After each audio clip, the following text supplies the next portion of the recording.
I've had some great chats with both him and Kimberley about whiskey history and some concepts that they are bringing to whiskey and the idea of a virtual whiskey trail. And their whiskey trail is known as, or their theme is known as the Western Whiskey Trails. And we're going to dive into some of that concept tonight. On with the show. All right. So anyway, we're going to chat a little bit about whiskey history, learn about their first experience on the Santa Fe Trail, and invite some of their recent explorers in to talk about the experience and do a little Q&A after the show. So feel free to put your questions in the chat box at any point on YouTube, and we'll have a monitor who will be watching those coming through, and then we will answer some of those questions later on.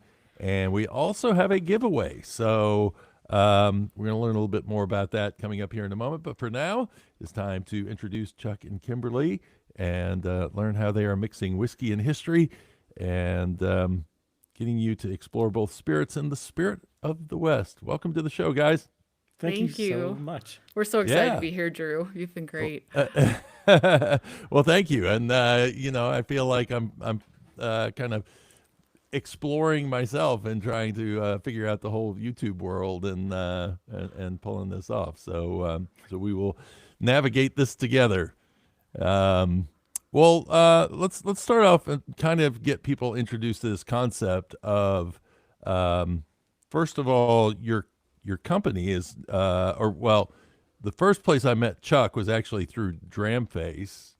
Yeah. And then I started seeing Overland Drams pop up on my feed. So what is the story behind Overland Drams? Sure. Well, I guess you could sort of start with how we kind of got here. How does that sound? Yeah, sure. Well, I guess we could start at the beginning, a little bit of small origin story, and we'll bring it to Overland Drams. So I sort of first discovered Scotch a little while ago. Maybe like 25 years ago. It was one of those Johnny Walker brand ambassador gigs at a local hotel in Denver. And as much fun as it was, my passion for it didn't exactly stick. I actually kind of switched over to the Colorado craft beer scene for a while. But to kind of bring it to today and your question, I sort of rediscovered Scotch whiskey just maybe in mid-2022, sort of like a late COVID discovery. It was one of those things, you just kind of pick up with your idle time in COVID. And well, for anyone who knows me well, they know when I pick up a new hobby or get into something, I just really throw myself at it. And I just couldn't help but dig and dig and dig. And I guess I should clarify, that doesn't mean I was really just buying bottles to collect bottles or whatever. It means that I was sort of really interested in the legacy and of whiskey in Scotland and sort of that mythology and legend and stuff. So kind of just like I said, threw myself at it. I took a bunch of classes online. Like I said, it was kind of late COVID. I even took it a step or two further and got some certifications in Scotch and American single malt. And then I went even further yet again and decided to do the whiskey sommelier thing at the Wizard Academy in Austin, Texas. Wow. All right. Yeah. Yeah. Go ahead. I was going to say, you're loaded down. Your wall is loaded with certificates, it sounds like. Exactly. Yeah. Well, Kimberly, what were you going to say? Oh, I was just going to say it was just funny because he started to go deeper and deeper into whiskey. I'm in the corporate world, climbing the corporate ladder, and I want out bad. I was working in healthcare during COVID, and I was like, I was so burnt out. And so I really wanted something that was more creative, something that was less linear because my corporate job was so linear and more community based. And so he's digging into whiskey, and I really wanted to start a business. And I'm thinking whiskey, like seriously, I didn't drink whiskey. Right. And so, and actually I can't drink because of health reasons, but I fell in love with the aroma of whiskey. And so every time he pours a glass, I'm like, he always brings it over to me or pours a dram, and I'm first to smell it, and I'm totally fell in love with it. So this has just been such a fun adventure for us. Yeah. Sort of like a shared experience. Yeah. Well, kind of go back a little bit before that. As I understand it, you guys kind of met in a really cool place. Yeah. So just before Go ahead, Kim. Yeah, well, this dates back, oh my gosh, right around 25 years ago, but we met in Antarctica when we were living and working there together, and just such a wild experience. It was probably our first jobs out of school, and amazing experience. I mean, it turned us on to travel, Yeah. but one of the things I remember most is just the community. I mean, it was one of the first times I was exposed to really authentic community. Yeah. You're sort of sharing a place with 1,000 of your closest friends, and it's like depending upon each other to survive. It's like a small town experience, just more so. Yeah. And I think the thing that kind of we carried with us is the value of experiences over possessions. Okay. Well, I was going to say the thing that when you say Antarctica, the first thing that comes into my mind as a whiskey history guy is Shackleton. So did you get a chance to go see Shackleton's hut? Yes, a few times. I even got to drive there in one Oh, of the wow. Antarctic big tired vehicles once.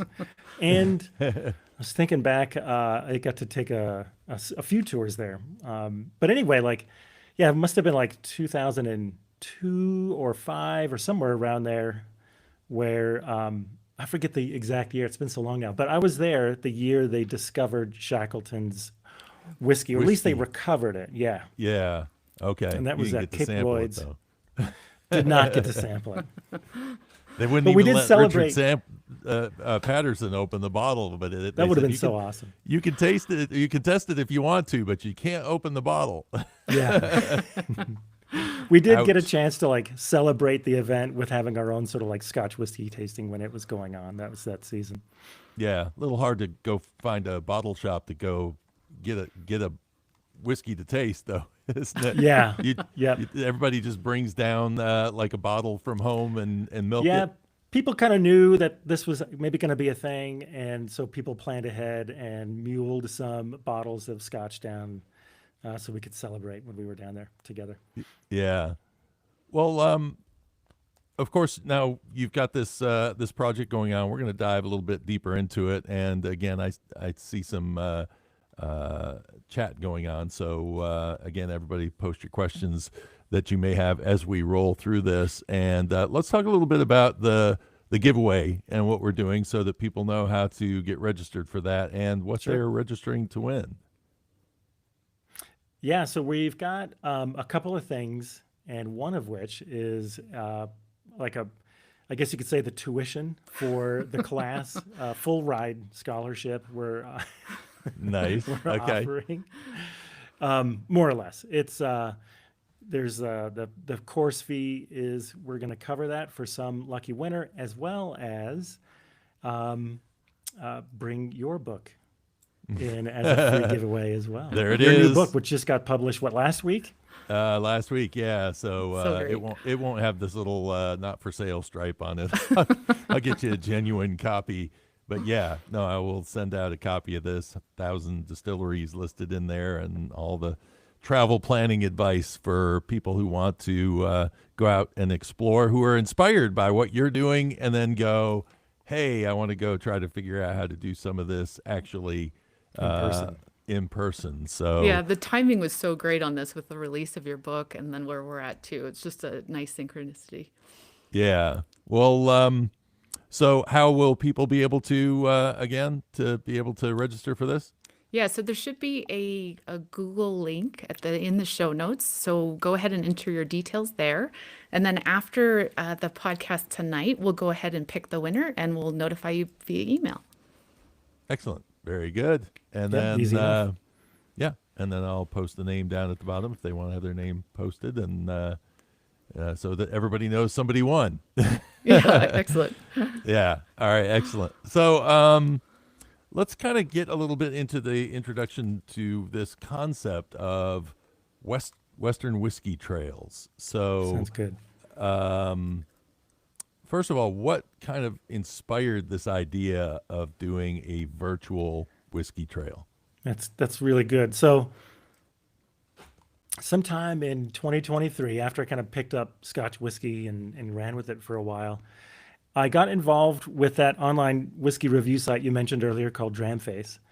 And I was doing some research for a couple of whiskey reviews, and it was then I realized just how little I knew about American whiskey.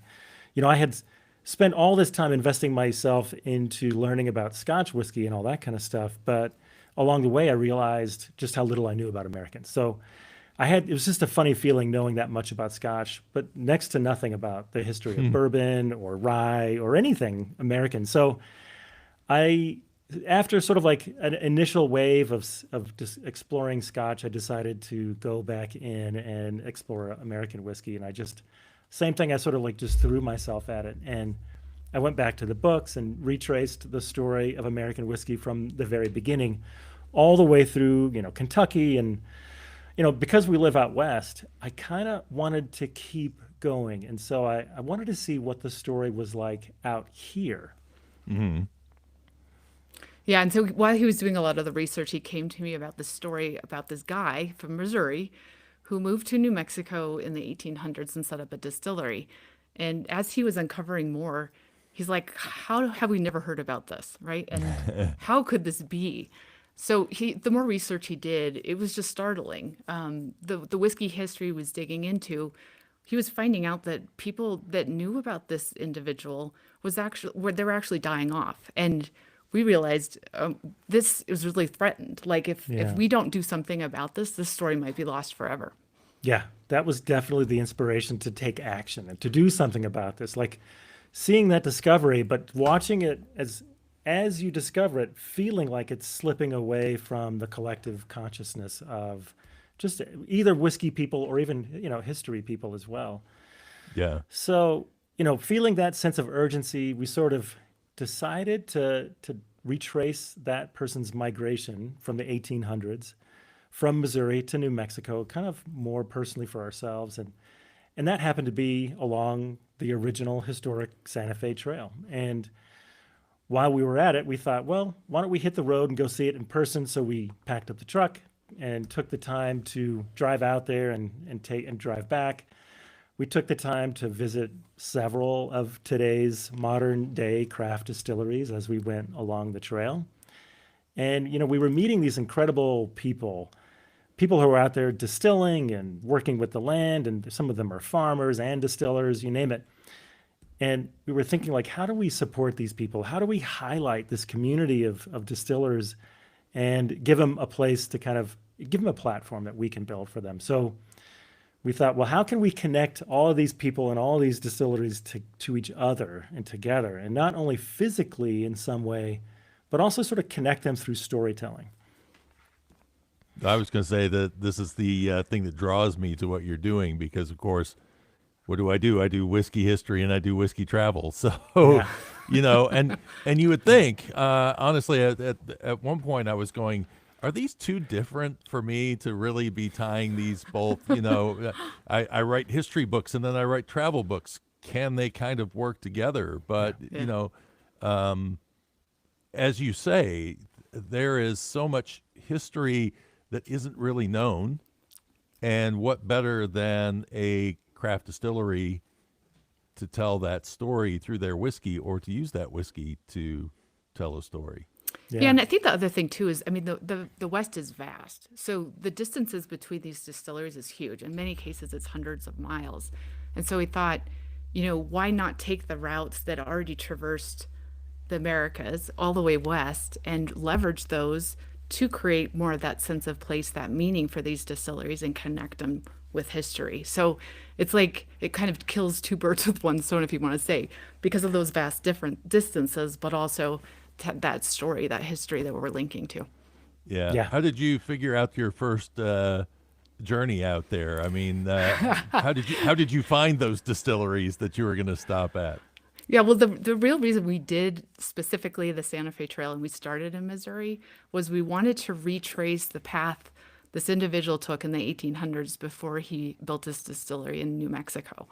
So that happened to be the Santa Fe Trail. Yeah. And so that was our first, like we went out there and we're traveling along, we're identifying the different distilleries to stop at. And that's really where the whole idea came from. Yeah.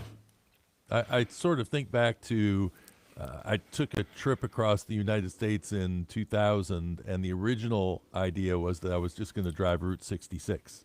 That I Yeah. always wanted to drive Route 66, but there's interesting things off on the other, and I was like, do I really want to tie myself to it? So did you stay strictly to the old Santa Fe Trail, or did you kind of meander off a little bit?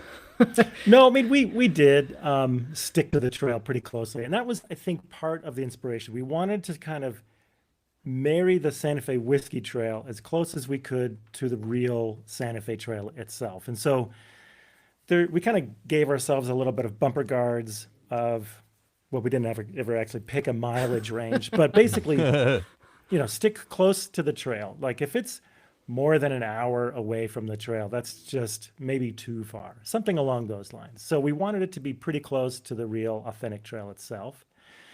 But, that gave us plenty to choose from. So we kind of thought like, okay, well, among all of the distilleries in the area that we would come across, which of them have something interesting, some interesting story, either about themselves, their own story, some modern day craft distiller that we want to highlight, or maybe it's a story about the landscape or the geography, or the T word, terroir, I suppose you could say. Yeah. But something interesting about the place that tells a cool story. Maybe it's linked to history somehow, or maybe it's just a really good example of a modern day craft distillery. Okay. And you're right. The travel between these distilleries, it's kind of nice to have the idea of being able to explore without having to get in your car and do like I did and drive 4,000 miles over 10 days and Yeah.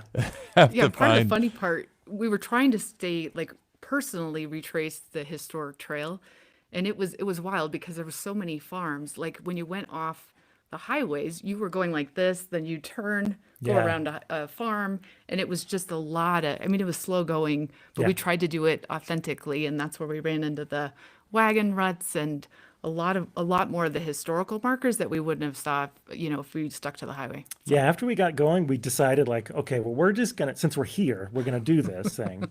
We're gonna stop at every museum, roadside marker, trail rut site, everything we could possibly run into that's related to the original Santa Fe Trail, and document it. Take pictures and a movie of it or whatever, and keep that, and maybe do something with it. And that's kind of what led us to where we're at.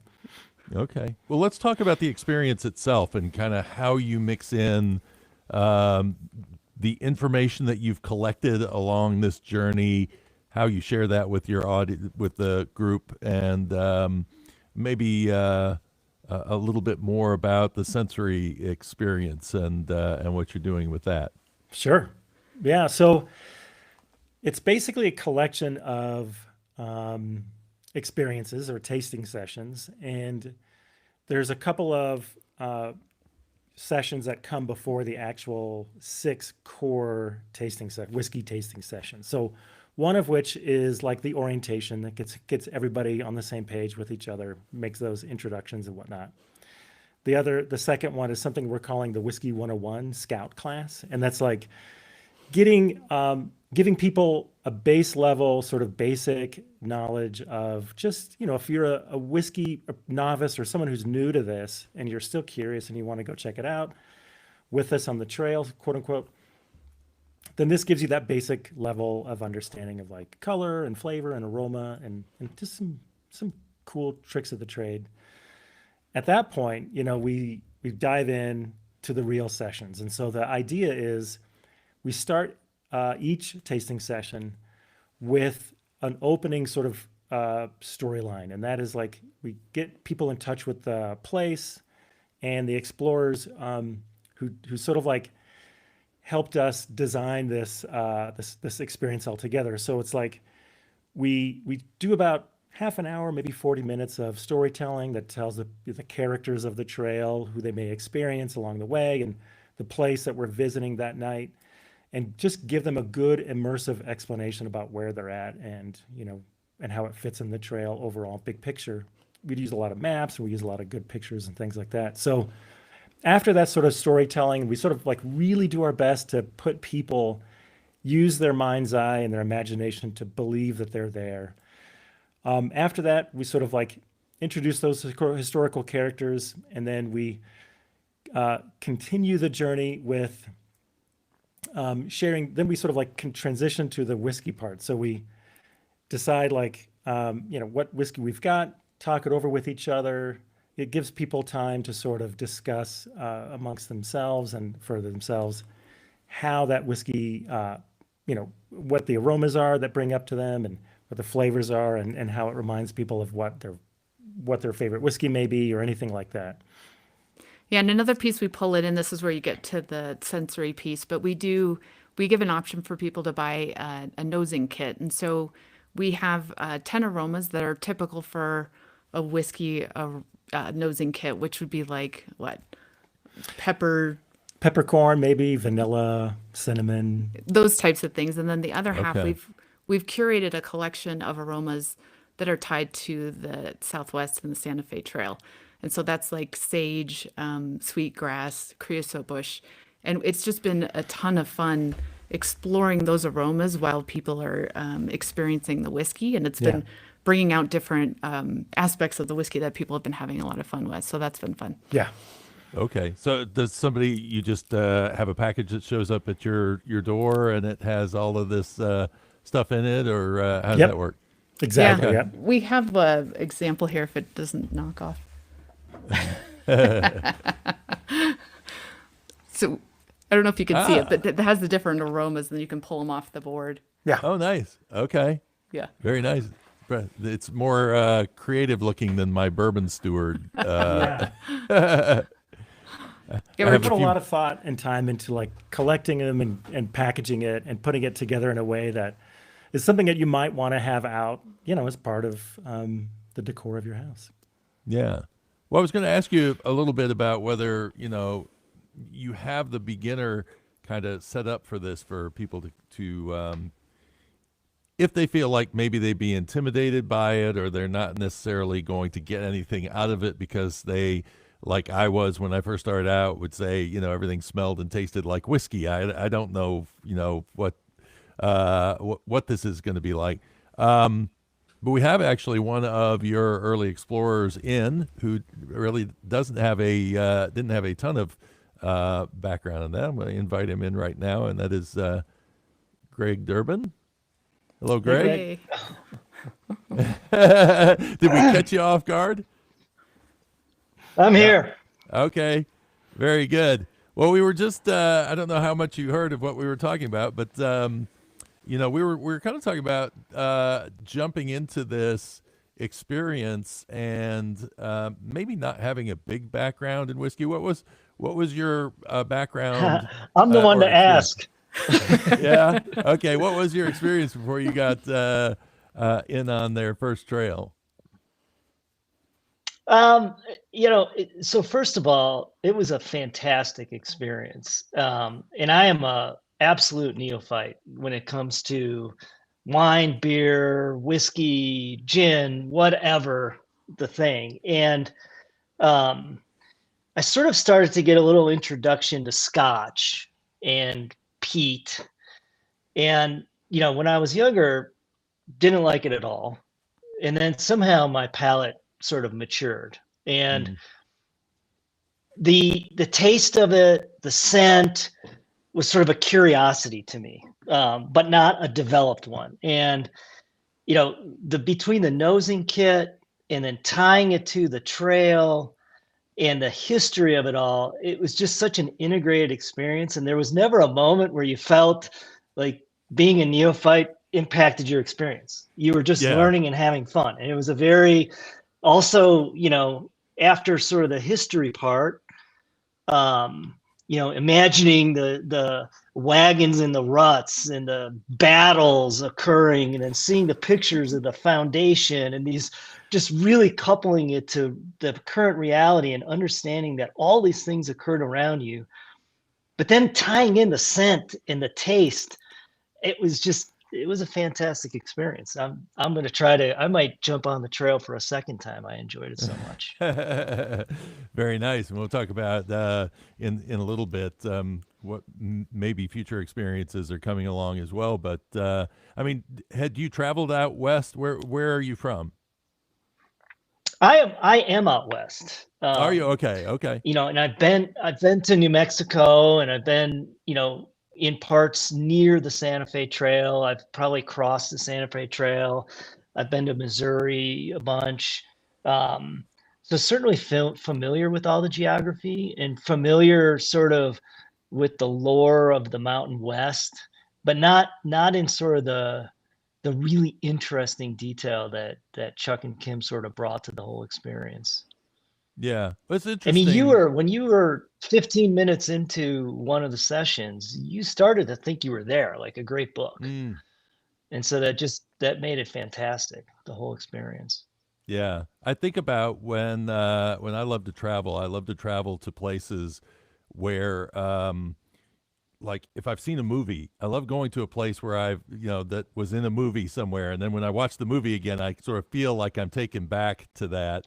And I had that same experience when I went to Scotland, where when you tasted a whiskey in Scotland and then you come back to the United States and you taste that same whiskey, it's kind of like it pulls you back into that. Is that kind of, are you kind of getting a bridge between your whiskey drinking experience and your kind of memories that they've kind of built into all of this? Yeah, absolutely. Especially, most recently, just the whole notion of the nosing kit. Like now, the other thing that I don't think they mentioned, maybe they did when I was in the little room there waiting, but not only is the nosing kit tied to the whiskey, but it's tied to the geography and the trail. Mm-hmm. So there's like this another layer. And literally the other day I was out on a hike here in Colorado, and it was a nice warm day. So everything was sort of opened up and there's all these scents in the air. And I was trying to align in my head the whiskey experience with just going for a walk in the woods. Maybe Yeah. I'm over exuberant in how I absorbed it all, but That's fantastic. yeah, sort of developing the sense of smell along with everything else was a really cool thing. Nice. I only had one previous really good experience. I've been to many wine tastings out in California, and sometimes they're great, sometimes they're not. And I had one really fantastic one. And this was the same thing. It was just every 2 weeks talking through the trail and the nosing kit and the whiskey. It was just like repeating one great experience over and over again with Chuck and Kim. Yeah. I wasn't paid to say any of this. I swear to God, I had a great experience. Just enjoyed it. Yeah. Appreciate it, Greg. Well, good. Well, we'll get a little deeper into some of the experience because we've got some more guests coming in just a moment. But the research part of this is what's kind of interesting to me from a historical standpoint, because I remember I talked to a guy named Andrew Bromberg. He's one of the founders of Still Austin Distillery, and he wrote a book about Texas whiskey's history. And when I read it, I just read it going, I mean, there is definitely a history here. This is the thing that we don't really realize, I think, because everything always centers around Pennsylvania, Kentucky, mostly Kentucky. Pennsylvania is starting to get a little bit of notice because of rye whiskey, a little bit of Tennessee, but it's almost all Jack Daniel's story. And so the question is, what the history is really like and how you research that. Because I mean, Yeah. you can watch movies, but they're just going to show you saloon life. So Yeah. Yep. how do you go about kind of doing the research on the whiskey side of things? It's such a good question, especially coming from you, Drew. I know that you're a dedicated sort of historian as well. So, yeah, I mean, since this was a COVID thing, of course, I started off online, and that was a great way to get started. There's a whole lot of content out there, and it definitely sort of like helps you explore all of these topics and things like that. But you might sort of identify with this too, but at some point you sort of begin to notice, you begin to kind of run short on good facts, right? Some of them are, some of it's sometimes it's hard to discern from good information from misinformation or just completely wrong information. Yeah. And you have to. I decided, well, I mean, I really wanted to do this 100% so much, so I decided, like, well, I got to take this a little further. So that's where I began to go beyond just the online world. One of the things I did pretty early on, actually, I kind of skipped the book phase and went to the phone phase. Okay. So I basically I got on the phone and I started to call a bunch of university professors, and they were from like University of New Mexico and things like that, trying to get to the bottom of some of these curiosities that really had me, tempted to go further. And, it was funny how at some point you realize how much more that even though I was just getting started, their interest isn't in whiskey so much as it is just other academic things. So I was Yeah. going into corners of the universe they didn't really care much about. So I mean, they were still helpful. They would send me over, refer me to someone, and refer me to someone else, and things like that. So I just kind of kept pulling on those things and kept calling around. I eventually found my way, I think, into someone's kitchen. I basically called a sort of like an amateur historian enthusiast club in Taos, New Mexico. And I swear it was this older lady, super sweet, but I'm pretty sure she was cooking in the kitchen when I called her. Oh, wow. And I'm asking her all these sort of detailed questions, and she's like, well, I don't really know, but her husband, I think, was in the background, and I think he noticed what we were talking about. And, she mentioned to me on the phone about, calling this other person or whatever. And he overheard the conversation and mentioned, yeah, I think he died like 10 years ago. So it wasn't that long before I realized that even trying to do this over the phone was going to be difficult. So then I did, hit the books, and, I just kind of threw myself at everything I could find, National Archives and going to the library and everything. And yeah, I mean, that began to kind of pay out, and you begin to get a good collection of interesting facts, and you begin to collect these interesting stories. And I was just having a good time with that. Yeah, it is tough. I mean, I do a lot of diving into old newspapers, and Yeah. even the newspapers though sometimes fall in love with the fairy tales rather than the so because one of the places along the trail that I was doing some research on myself and actually went out and saw him in person. You drive out this little dirt road to get to is a place called Loma Parda, which is down by Fort Union, just north of Las Vegas, New Mexico. And it's like when you're out there, you're looking and you're going, wow. I mean, I know there's definitely some stories behind this. And then you go over to Fort Union and they tell you some of the stories that they've collected. Yeah. But then what you find out when you start digging in and doing research and looking at old newspapers from that time period, one or two of those stories comes out, but you're like, where did these people in modern times learn all of these particular stories from the past? Because they weren't in newspapers, and now all of a sudden you have all these stories coming up. So, I mean, it is, it's fun to know that you're trying to find the actual stories rather than just kind of playing up the myths. Yeah, and one of them we found in person when we were at that distillery site in New Mexico. But we learned that there was an archaeologist that was actually studying the site for 5 years. But we couldn't find that anywhere before we actually went there in person. And it ironically was on a private property.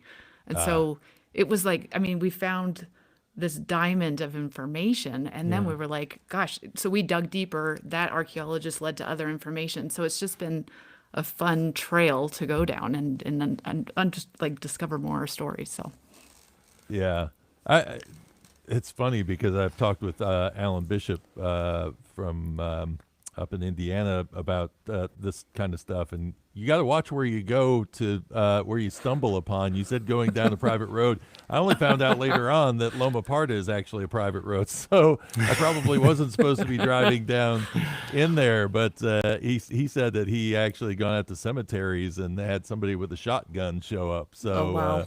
Yeah. Yeah, that's actually not surprising. We were scared at first. I stayed in the truck and he went out first. Yeah. Very sheepishly like, hey, I'm a whiskey historian. And that's sort of, That's how it started. that's how, that sort of disarms people when they hear something as outlandish as whiskey historian. As ridiculous as it sounds, but it kind of worked. It kind of opened the door. But I think that's Yeah. ultimately what inspired us to retrace the Santa Fe Trail in person, was basically going, okay, well, online is only so good. Books are okay also. Calling around is challenging. We're just going to have to do this in person. And so that's what inspired us to hit the road. And that was December of 2024. Yeah. Well, there's different layers too, because you're going to be talking about pre-railroad, Yeah. really old west, Yeah. and then you're going to be talking about the railroad era and what happened after that. And so the whiskey culture would have probably been very different before. I mean, how the heck Yeah. were they getting the whiskey out west is the Yeah. mystery to me. Well, and that's where we focused, because with the Santa Fe Trail, really that's the 1800s, and so the bulk of where we focused was right there before the railroad and things like that. So go ahead. He turns it to me. Yeah. We get smaller screen here. I don't know if that's what Yeah. everybody else is seeing, but yeah. What was the question again? So talk about like how did the whiskey get there? What were they Oh, making? Yeah. Yeah, so that was probably the most fun part of discovery, was figuring out, who was there anybody distilling out west? That was definitely part of the mystery that brought us in. And then what kind of stuff were they importing, and what was popular? Really shifted over the years, and it went from pure import in the earliest days of the Santa Fe Trail, and then someone basically set up a few distilleries out in New Mexico and out west, and then that sort of transitioned into a big collage of whiskey coming and going. Some of it was being exported from the west back out east and other places all over the west. I know one of the distillers we studied, some of his stuff was going as far as British Columbia. So it was kind of like a big menagerie of whiskey. And I think that's a good way to think of it, because some of that whiskey was pretty wild and untamed as well. We've heard the stories. I did a episode about something called Blue Ruin up in Yeah. Oregon, which was not something that was for the lighthearted. It was definitely gonna knock you over, or if you could drink it. Yeah. So, well, talk a little bit about who we've kind of gotten into a little bit, but who the ideal explorer is Sure. for this. It's a good question. I think the whiskey culture is kind of funny, and maybe you've seen this too, where, I don't know, and maybe you've mentioned this too, Kim, but like there is an aspect of it that feels like it's a little bit kind of like sometimes like wine culture, where there's a little bit of gatekeeping sort of nature to it, So we started off thinking like, okay, first of all, we want this to be as approachable as possible. So we've really taken a lot of the snobbery out of it, and we've really designed it to be something that everyone from a whiskey novice from all the way to like a truly experienced whiskey enthusiast would get something out of it. So whether you're new or you've done this a lot and through time, we've had part of our first group of founding explorers, we like to call them. We had the whole range of folks, just like Greg mentioned earlier, someone who's sort of fairly new to whiskey, has some experience with it, appreciates it, but doesn't have a deep knowledge of it. And then all the way through to people who have a good relationship with whiskey, lots of knowledge, lots of experience. And then even further still, where they're like leading tastings and getting involved in whiskey culture and traveling to Scotland, like fully committed. And we've had that whole range of folks join us, and I think we all got something good out of it. I was going to say, you probably the conversations that go on afterwards, you have a little bit of time for banter back and forth. Yeah, at the end of each session, we save maybe, I don't know, whatever. Sometimes it goes on for 45 more minutes or another hour and a half or whatever. Everyone's having so much fun, they stay on. Yeah. Yeah. It just depends. But yeah, we save a session. We save time at the end of each session to kind of just hang out, talk about whiskey and whatever. Well, during one of our first Thursdays, you guys, I guess, were doing one of your events right before I started doing the first Thursday on Yeah. Whiskey Lore's Patreon. And uh, actually, that's when I found out that Chris Winkler, who's part of our group, was actually also doing your event as well. So I wanted to invite Chris in. Chris, how you doing today? Can you hear us? I can hear you. So Ah, there doing you go. great. So thanks so much for having me on, Drew and Chuck and Kim. Yeah. Well, so is this really kind of your first role at going into into an experience like this, or have you joined other bourbon groups, done any other kind of whiskey experience?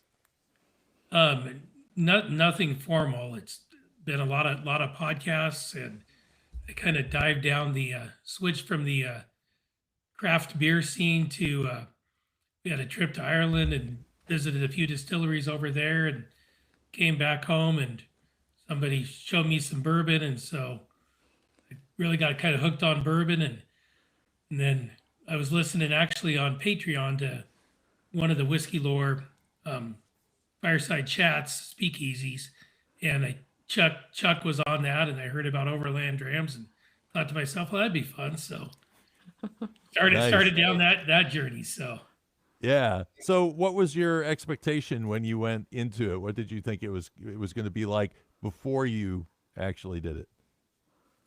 I guess I didn't really have a lot of big expectations. I had really liked the history aspect of it, and hearing about the people that brought us this whiskey and all the things that they did, and how it came about. I think, and may have said it on one of your podcasts, or heard it somewhere else.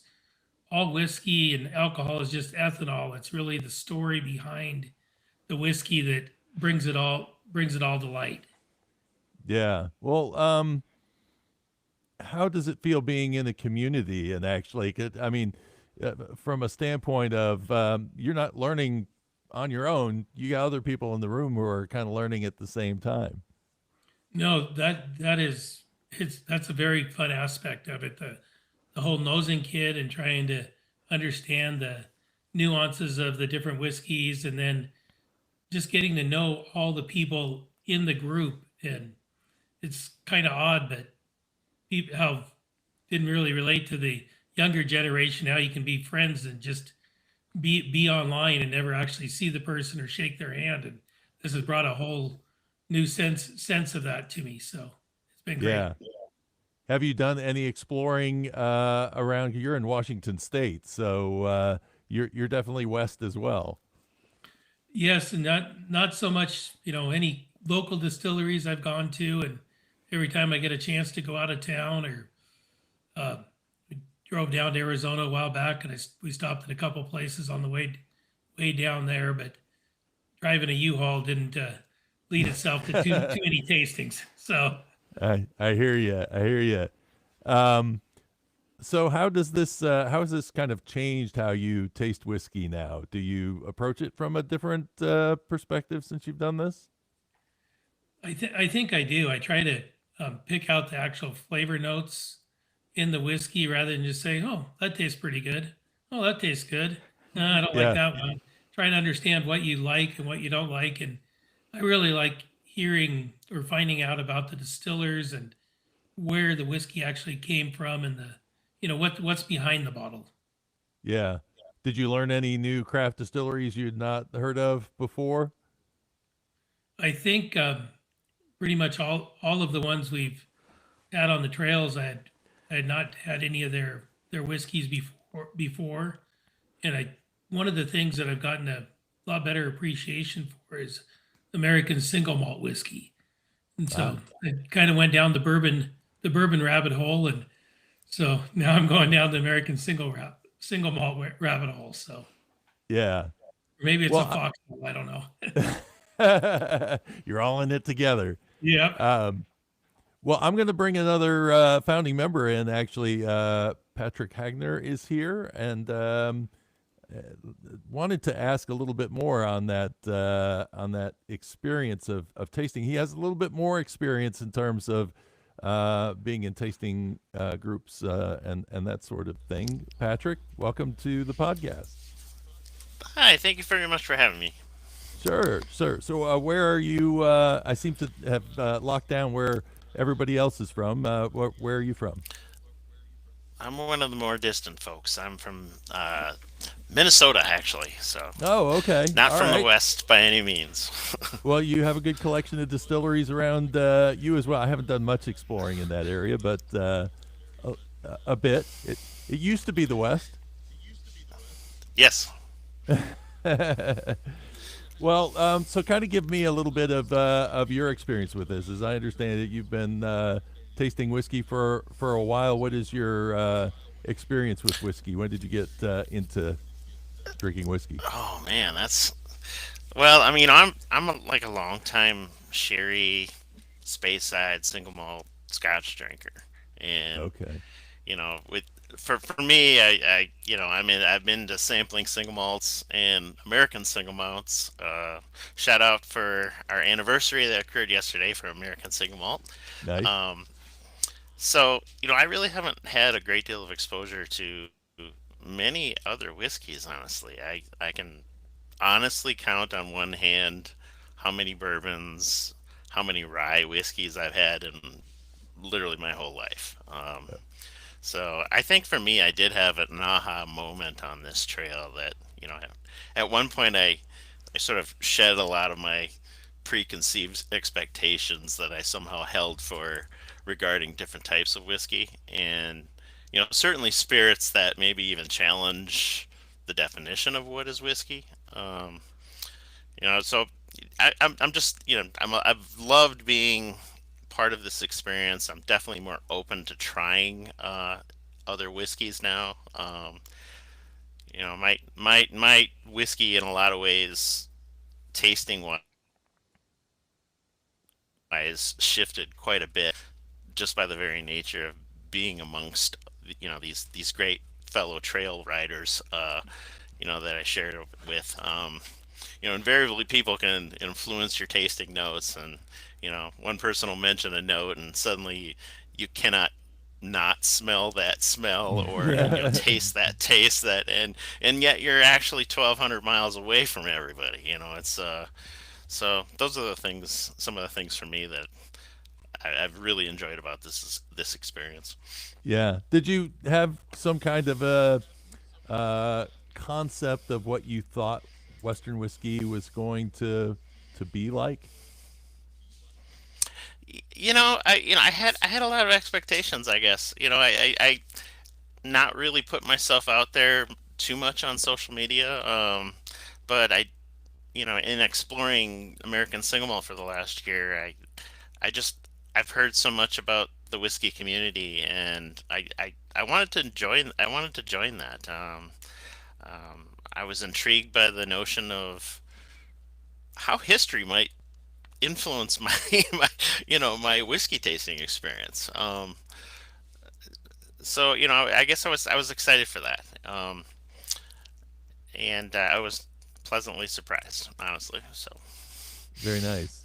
So, this is the thing that I usually tend to think of when I think of going to a group is that around me there's a lot of bourbon groups. So that's what everybody focuses on, and so that's kind of the expectation that I sometimes bring is that I don't expect to be going outside the box and be tasting things and that are going to take me out of, I'm a Scotch whiskey drinker too. So initially you kind of do have, as Chuck said, that kind of maybe snobbery around it to a certain extent that you're like, okay, there's Scotch and then, oh yeah, this other stuff. And so, diving into an American single malt, how hard was it for you to adjust to that? Because if you have started in the Scotch world, I think there's a misconception that they're the same thing, that they're going to be sort of the same experience.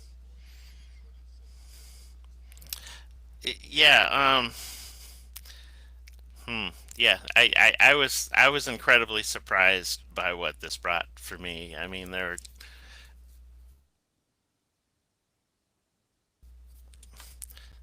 was a number of situations where during this trail where I was really caught off guard by something that I was tasting. I was familiar with certain notes, and I felt like I could pin down what this was, and yet something was different. Something was just a little different, and I just yeah, it definitely changed the way I approached whiskey. I found a particular whiskey right off the bat, the very first sample. And Yeah. I don't know when it was. A couple days later, I started dreaming about this whiskey, and I'm like, wait a minute, let me go back to that whiskey. And I'm like, wait a minute, now I'm actually craving this whiskey. I'm like, what is going on here? And so that it was kind of a shift for me in a lot of ways, to start to accept that there are these whole other possibilities of experiences that you can be a part of when if you just kind of let down your guard a little bit and just be open Yeah. Yeah. to the experience. Chuck, do you try to, when you're picking these out, are you trying to get a mix of different styles of whiskey? Yeah, but not quite by intention. I wasn't trying to intentionally sort of like shuffle the deck with whiskeys. I did sort of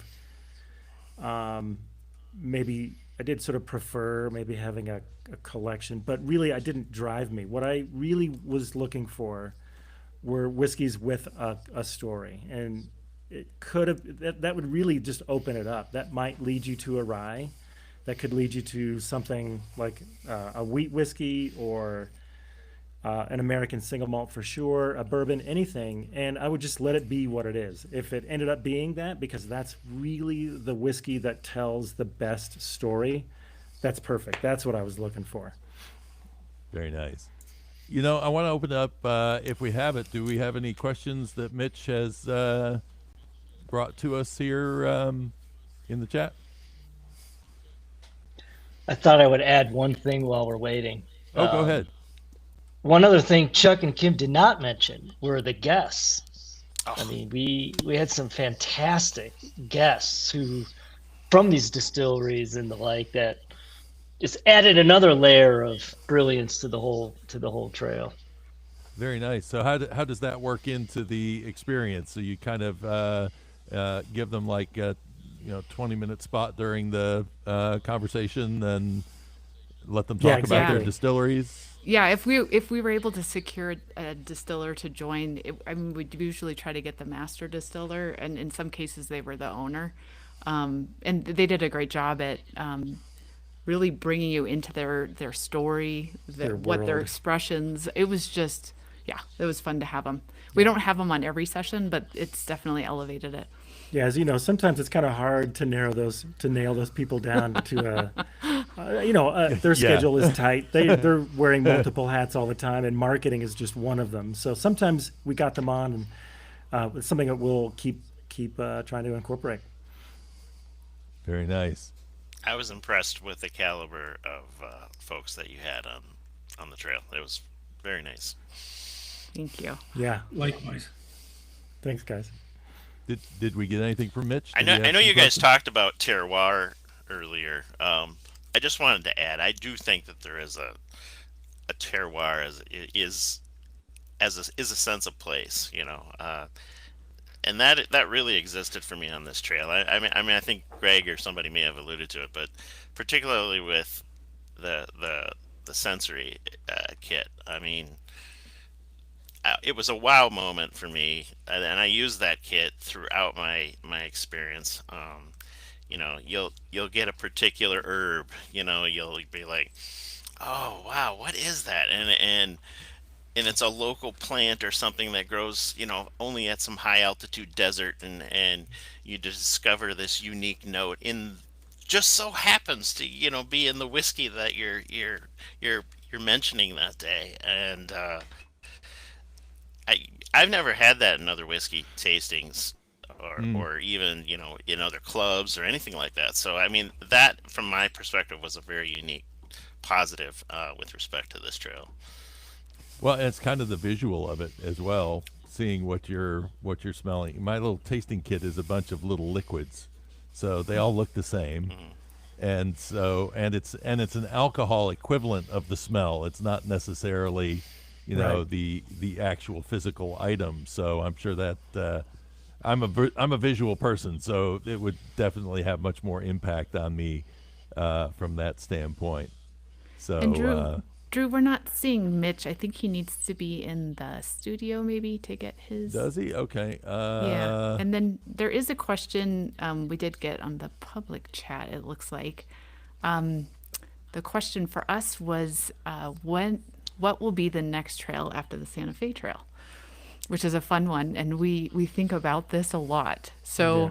one of the things we're working on is trying to figure out which trail we'll do next. And there's so many different historical trails out west.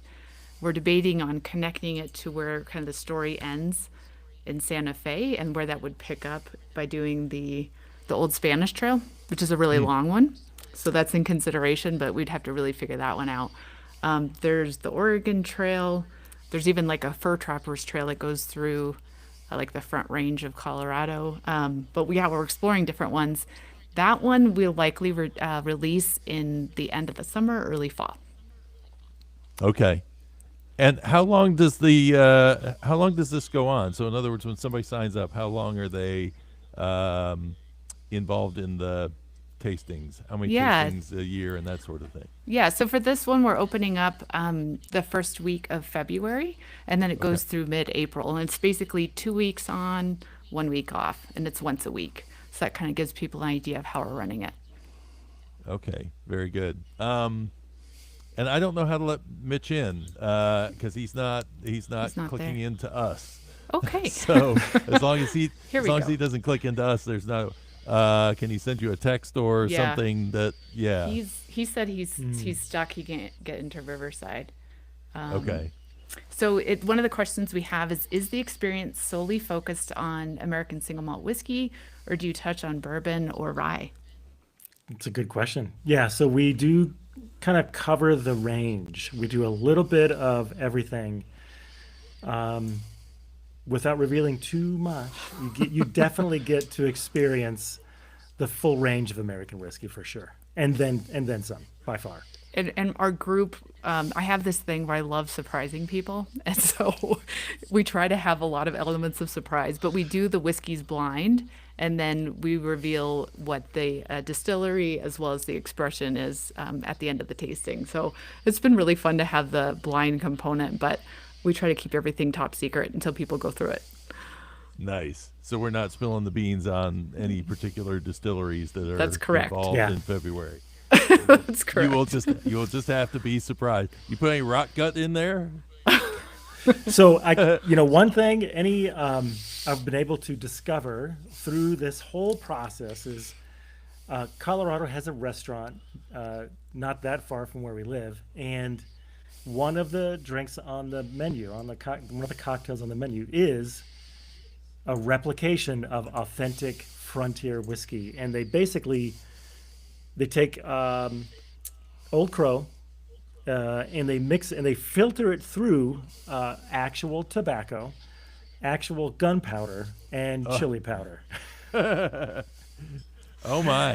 All right. Now, Yeah, as- oh my. That's the much- best response. No It's strychnine. fantastic. You're Yeah, not no putting any strychnine. Okay. No, there's no tarantula juice, no rattlesnake heads. Okay. It looks disgusting though. But it was rather cloudy and thick. But I tell you what, it's actually pretty good. And you Yeah. definitely taste the It's gunpowder. it's Yeah. driving distance for me, and I'm going.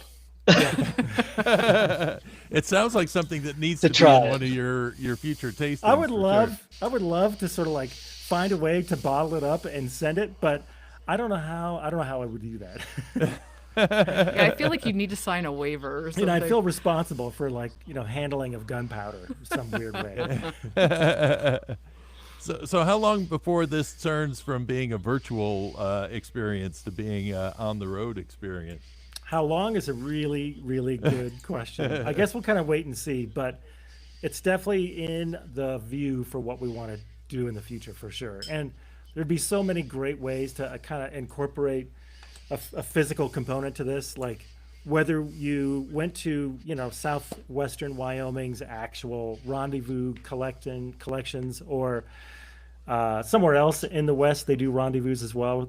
Fur trappers, sort of like people that get dressed up in the garb and pretend to do all these things. They have like blacksmiths and whatnot. All of that would be super cool. But the other idea is do it somewhere where you're close to a bunch of distilleries and kind of do a distillery tour. So we're still sort of sitting on it. We'll figure it out. Yeah, carve your own trail. Yeah. Yeah.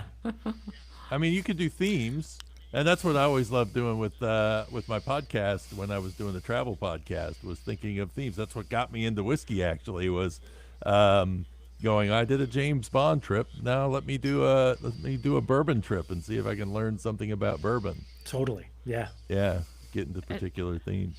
Another question we had, how is the whiskey ascertained for the actual tasting? So one thing we've partnered with a company that will put together a 6-bottle kit that gets shipped to your home. And that has the 6 tastings. Oh, I think Patrick might be grabbing it. Yeah. I got to turn the labels around. Oh, yeah. We have to keep it secret. But yeah, those get shipped directly to your door, and it's a curated specifically for the Santa Fe Trail, like we talked about. Yep. Nice. Very good. Yeah, so you get this cool box, and in the box you'll get a sampling kit, and they will they're very keen about letting you know the order and that sort of thing. So Oh, okay. Are pull they out a numbered? new one every so often. Yeah. Well, they're located within the context of the packaging. Oh, okay. Yeah. It's a Yeah. guided experience of even selecting the whiskey out of the box. Oh, okay. I was like, I'd be pulling them out and probably looking at them and then putting back in and put them in Well, the wrong this order. next round we put a warning on there to not do that. Yeah. No, Okay. Yeah, I get eager. I have to play around and see what it's all about. So, Yeah. And if people want to do that, that's great too. very good. Did you have any other questions that were on the? Yeah, I'm not seeing any unless Mitch is getting here. Let's Okay. see. I would say that I was so excited about this trip. Kind of like maybe going on a canoe trip in northern Minnesota in the Boundary Waters, but like Yeah. every week I was so excited, and I was so surprised by like how jazzed I was every week to every time we had a tasting and an experience that there was a point in time where I decided right in the middle of this trip that I was going to go out west, and I did. I drove from Minnesota all the way through, the many portions of the West, about to Utah and back into Arizona and New Mexico and through Colorado, and I hooked up with a number of portions on the Santa Fe Whiskey Trail, and that was it's really something else. I mean, what Chuck and Kim do for presenting the material and telling you the story. Um, it's something else when you walk and you drive in the paths of those horses and wagons after hearing the stories and seeing the markers and the Yeah. points of interest that they've very carefully curated into the material. And when you see an incredible crossing of a particular mountain pass that's discussed in the text, you're just blown away by the mere scale and the order of magnitude for how even in those times they would have Yeah. made that crossing. But it's the story, the story in the context of what the whiskey meant and still means on the trail, where that deeply matters. So Yeah. Well, and what it means to the distilleries that you're going to visit as well, because I mean that's yeah. that's the big piece of this, is these distilleries aren't always easily found. And Yeah. so I mean, have you gotten any feedback, Chuck and Kimberly, from the distilleries in terms of their feeling about how people find them and how this might impact them? It's so different. Honestly, it depends where you went and which distillery you were talking to. They all had I mean, they all have different constraints. Different challenges that they're trying to deal with individually. Yeah, and I think one of them was, and we won't reveal which one it is, but it's in the middle-ish of Kansas-ish, and that they have a host of challenges, Yeah. and restrictions, and so they're really capped by their local economy and a little bit of tourism, and it's like this is opening up, a whole new world for them because they're connected to something that's actually virtual, right? And that's something that is hard for them to tap into. Yeah. Yeah. The challenge being, how do they, I mean, you can get on Facebook and you can get on Instagram and you can promote yourself to death, but you have to keep feeding the meter.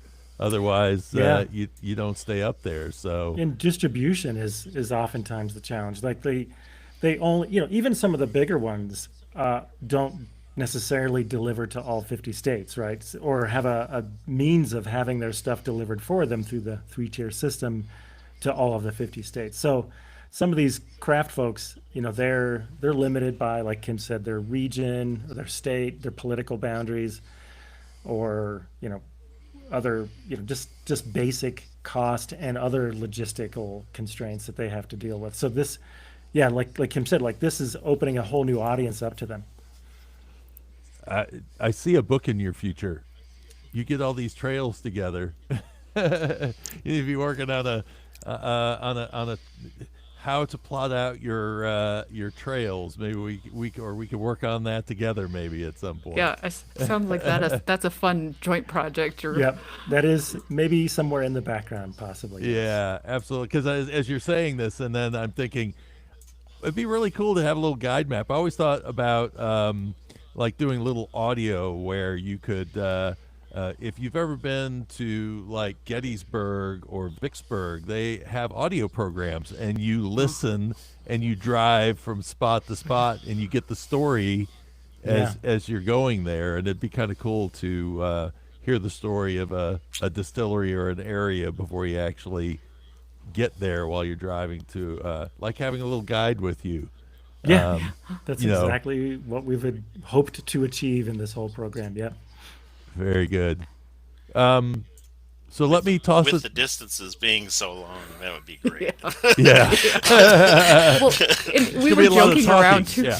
We were joking around too because we were like, man, who goes to Kansas? I mean, no offense if anyone's listening Right. from Kansas, but like when you're from Colorado and you're journeying across Kansas, there's just a not haul. it's a haul. It's Yeah. a haul. Yeah. And a lot of farming. It was one of my favorite parts of the trip in some ways. So Yeah. but it's not necessarily a destination where people are going to travel.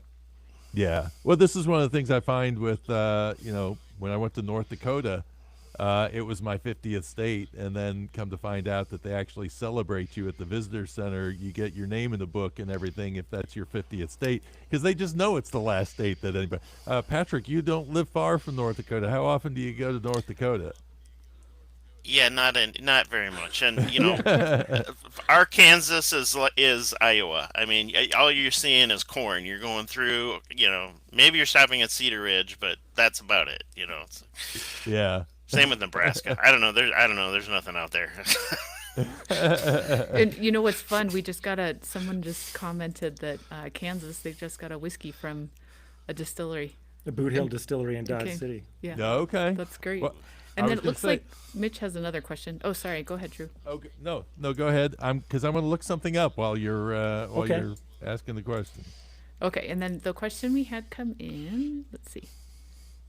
It just jumped on me. Do you contrast Scotch whiskey with the American single malt counterparts that you cover? I mean, it's an interesting question, Mitch, and I appreciate you sharing that. I think there's enough of a difference where we didn't really do that comparison. I think we let the whiskeys stand on their own 2 feet and see how they fare equitably amongst their peers. So if it was a good whiskey, we had good things to say about it, and sometimes we just kind of let it be that way. And there are 8 distilleries in Kansas that make There whiskey. you go. Not many. And we Not will many, be pulling your but- book out, Drew.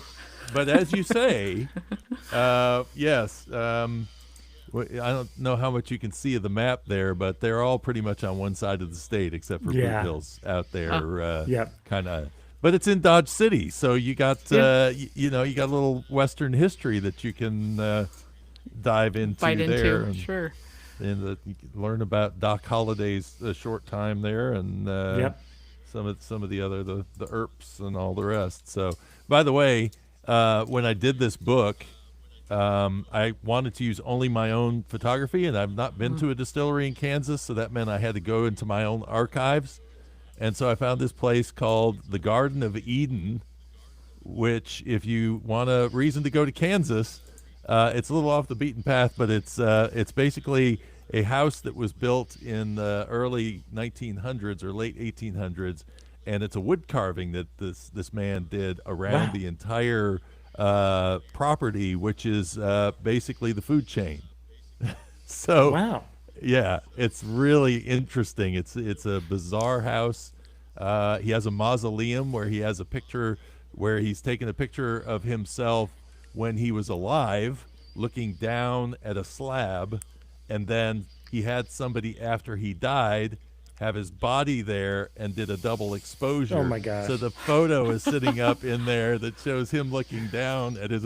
I mean, that's the things you find in Kansas. Yeah. if Exactly. you're trying to find something to do. Honestly, So, that's kind of what makes it so great. Is Kansas does have a lot of cool stories. Yeah, and Yeah. when we met with the distiller, well, and the owner and the farmer, it was like being with family. I think we spent 2 hours there, Or at maybe least. 3. Yeah.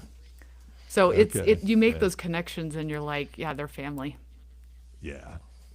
Well, let me go around the horn here for just a second and kind of ask Patrick, what place would you love to explore on your next journey that these guys put together? Any particular area you're kind of interested in?